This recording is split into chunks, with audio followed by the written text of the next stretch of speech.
बाळ विपुल थांब.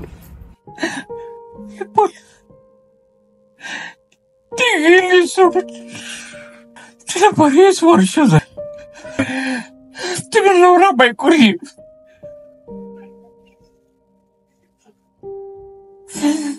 तिची एवढी वासून केली नाही मला सर मला जास्त दिवस जगून देणार नाही.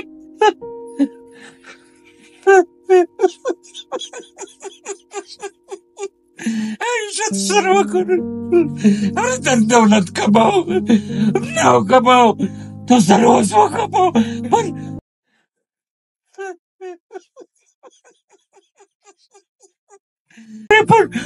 अरे माझ्या पांडुरंग, माझ्या आजोबाचं नाव होतं, माझा पांडुरंग विसरू नको. पांडुरंग विठ्ठल विठ्ठल विठ्ठल विठ्ठल विठ्ठल विठ्ठल विठ्ठल. अहो बाबा, काय जुनं पुराण घेऊन बसलाय तुम्ही?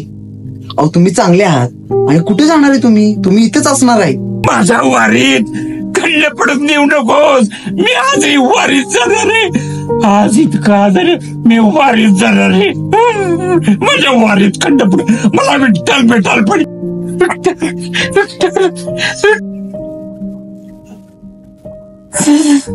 अहो बाबा, काय होत नाही तुम्हाला?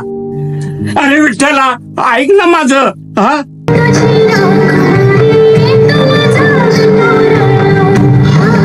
हे काय भरल्या घरात अभद्र बोलायचं चाललंय.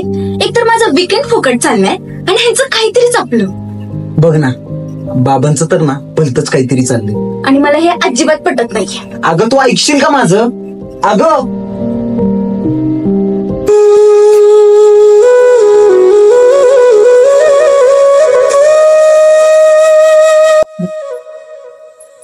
हवं ऐकलं का? पांडुरंगाची ज्येष्ठ आषाढी अगदी तोंडावर आली या. जायचं म्हणलं तर घरात एक पैसा नाही. मालकीनीनं पगार बी नाही दिलाय घरकामाचा. जायचं तरी कसं? कशाला काळजी करतेस? पांडुरंग आहे की देऊ आपल्याला. तोच येणार आहे बघ आपल्याला. तू नका काळजी करू. सणात आहे तो, लेकरवाळा आहे तो. काळजी करू नकस. आपली आई सांगायची जगानं टाकलं तरी चालेल, पण आपला पांडुरंग टाकणार नाही बघ. माझ्या सावळ्या विठुरायाला आणि माझ्या फक्त आषाढी वारीला विसरू नकस. जात जा मग. काय बी झालं तरी चालेल, आपण आईने सांगितलेली वारी चुकवायची नाही. आता हे बघा, ह्यो डाग घ्या आणि मारवाड्याकडे लिहून ठेवा आणि पैसे काढून आणा. अगं पण कशाला? काहीतरी केलं असतं की मी ऍडजस्ट. बर ठीक आहे, जशी तुझी इच्छा. पण एक काम करतो, तसाच जातो मारवाड्याकडं आणि बघतो मालक सुट्टी देतोय का मला पण वारीला जायला. चालेल. ठीक. पांडुरंगा. हॅलो, बोला मित्रांनो, बोला. तुमच्यासाठी काय पण रे? गोव्याला काय, तुम्ही शिमल्याला म्हणला तर तिथे येणार ना मी. आपलं काय रे, कंपनी चालू, कामगार कामं करतायत, मग कशाची डर? 4 दिवस, 8 दिवस जाऊ की, एवढं काही टेन्शन घेताय? आणि हो, मी येताना माझ्या मिसेसला घेऊन येणार आहे. हा, आणि वाट कशाची बघताय लागे की तयारीला. आणि हो, अरे ते प्रसन्न नाक्ष येणार आहेत का रे? काय म्हणलं, वारीला जाणार आहेत ते? जाऊ दे त्यांना वारीला, आपलं गोवच बरं. हा लागे, ठेवू का? हा.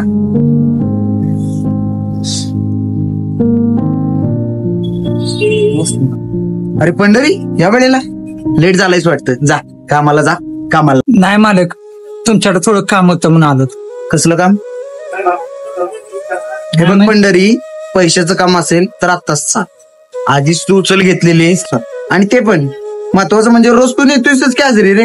मग पैसे कशाला लागतात आता तुला? नाही मालक, मी पैसे मागायला नाही आलो. मग कशाला आलायस? मला 4 दिवस सुट्टी पाहिजे. अरे 4 दिवस सुट्टी? अरे बाबा, रोजची खायची बोंब तुझी, आणि तुला 4 दिवसाची सुट्टी पाहिजे? अरे बाबा, माझं जाऊ दे. माझ्याकडे काय कामगार आहे ती, काम करतात, पैसा येत जात राहतो. तुझं कसं आहे, तुझं तुला तर माहितीये का नाही? हा, अरे आज पैसे घेऊन गेलास, आजची हजेरी घेऊन गेलास तर तुझी घरातली चूल पेटती, आणि 4 दिवस सुट्टी मागतोयस. हे पंढरी, वाऱ्या काय रे होत जात राहणार. पुण्यांदा जा. ऐक आता, इथनच विठ्ठलाचं दर्शन घे आणि लाग कामाला जा. मालक, आई दरवर्षी आषाढी वारीला जायचं आणि तिची खूप इच्छा होती की आम्ही नवरा बायकोने पण आषाढी वारीला जावं. 2 महिने झाले तिला जाऊन आता. ती म्हणायची लेकरांनी पांडुरंगाकडे आणि रखुमाईकडे जायचं, नाहीतर कुणाकडे जायचं. अहो या जीवनात पांडुरंगाशिवाय हायच खूप. अहो नुसतं डोळं झाकलं आणि श्रीहरी म्हणलं तरी तो उभा राहतो. या 28 युग झाली तो पांडुरंग उभा येटेवर. त्याचं पाय दुखत नसतील का? मग आपल्याला चालत जायला वारीला कसलं दुखणं, कसलं भ्या. त्यांचा नाथ आहे त्यो, लेकरूवाळा आहे त्यो. माझी आई पांडुरंगाला म्हणायची मी तुझ्या वारीत येते, वारकरी म्हणून येते, पण वारीत भक्तीशिवाय कुठला संसर्ग ठेवू नकोस. ठेव संसर्ग भक्तीचा ठेव आणि चंद्रभागेच्या स्नानाचा आणि ज्ञानबा तुकाराम म्हणायची मनामध्ये उमेद ठेव.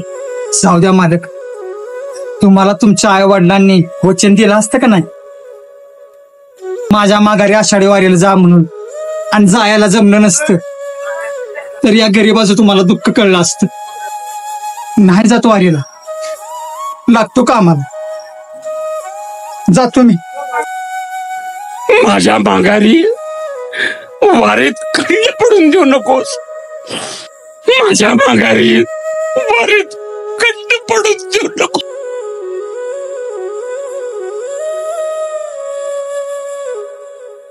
हे येतो ग, कामाला निघालोय.